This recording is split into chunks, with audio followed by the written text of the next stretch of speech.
नमस्कार। ज्ञान मंच के इस चैनल पर आप लोगों का स्वागत है। आज हम बात करते हैं यहाँ से केमिस्ट्री के एक लेक्चर के बारे में बात करते हैं।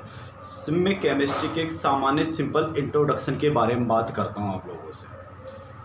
चलिए आइए, ध्यान देना। रसायन विज्ञान की हम बात करते हैं, केमिस्ट्री की बात करते हैं। केमिस्ट्री क्या होती है कि यहाँ से हम बात करेंगे केमिस्ट्री की, और इस केमिस्ट्री की प्रक्रिया के अंतर्गत केमिस्ट्री को इंग्लिश में कहा जाता है, रसायन विज्ञान को क्या कहा जाता है, केमिस्ट्री। और केमिस्ट्री क्या होती है, एक ग्रीक भाषा के शब्द कीमिया नामक शब्द से बना है, जिसका अर्थ होता है यहाँ से काली मिट्टी। ठीक है, ध्यान इधर देख, केमिस्ट्री है तो केमिस्ट्री को यानी कि रसायन विज्ञान और रसायनों का अध्ययन करना क्या कहलाता है, रसायन विज्ञान कहलाता है। यहाँ से अकार्बनिक रसायन विज्ञान यहाँ से तीन प्रकार की होती है, अकार्बनिक है, कार्बनिक है और भौतिक रसायन विज्ञान है।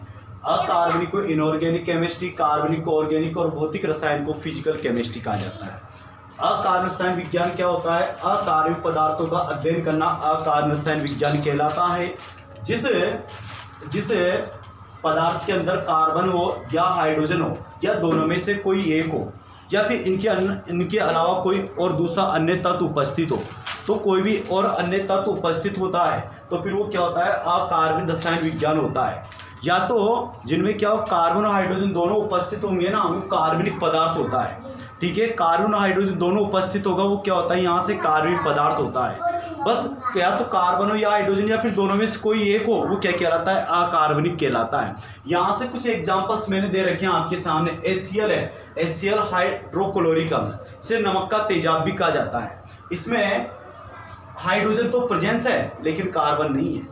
अब इस Cl है तो Cl क्लोरीन, इसमें कार्बन तो है लेकिन यहाँ से इसमें आप कार्बन को यानी किसको, यानी कि कार्बन मत मानिए, ये Cl में क्या है, यहाँ से Ca ओनली है ना, यहाँ से वो नहीं है।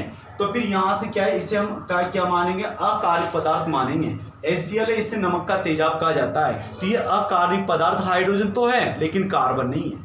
अगर कार्बन और हाइड्रोजन दोनों उपस्थित होंगे तो फिर उसे क्या माना जाता है, कार्बनिक पदार्थ माना जाता है। यह H2SO को नमक का तेजाब, जिसे क्या कहा जाता है, अम्लों का राजा भी कहा जाता है, से यानी कि अम्लों का राजा भी कहा जाता है किसको, H2SO4 को।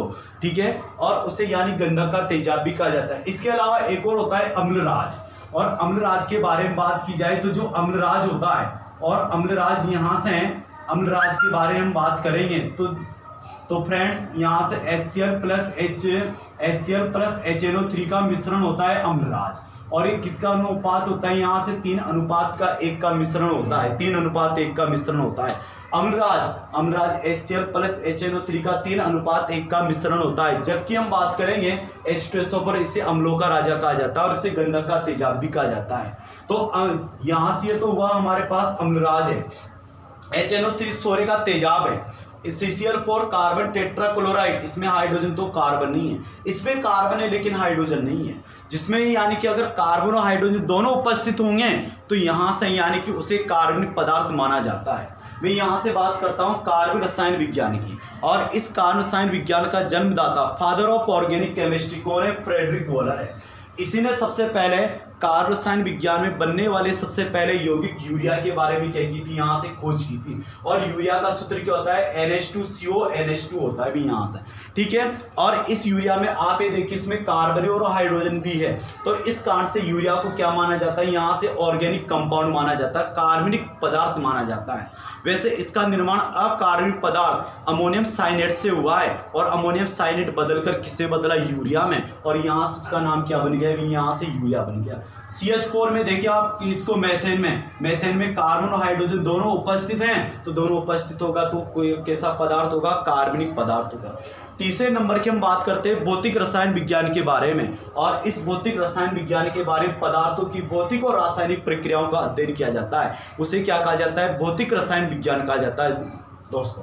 ठीक है बच्चों, ध्यान दें आप, यहाँ से H2 प्लस Cl2 और यहाँ से दोनों मिलकर 2HCl का निर्माण करती है। अब ये रासायनिक अभिक्रिया कितने समय में जाकर यहाँ से कंप्लीट होती है, ये रासायनिक अभिक्रिया कितने समय में जाकर कंप्लीट होती है, तो इस प्रक्रिया का जो अध्ययन किया जाता है उसे क्या कहा जाता है, भौतिक रसायन विज्ञान कहा जाता है भी। यहाँ से एक अम्लराज एक्वारेजिया का उपयोग किसमें किया जाता है, सोने और चांदी के गहने जो होते हैं उन्हें साफ करने के लिए क्या किया जाता है, अम्लराज एक्वारेजिया का उपयोग किया जाता है। इसके बाद में कल मिलते हैं अपन धमाकेदार एंट्री के साथ, नए वीडियो और नए जोश के साथ। ठीक है।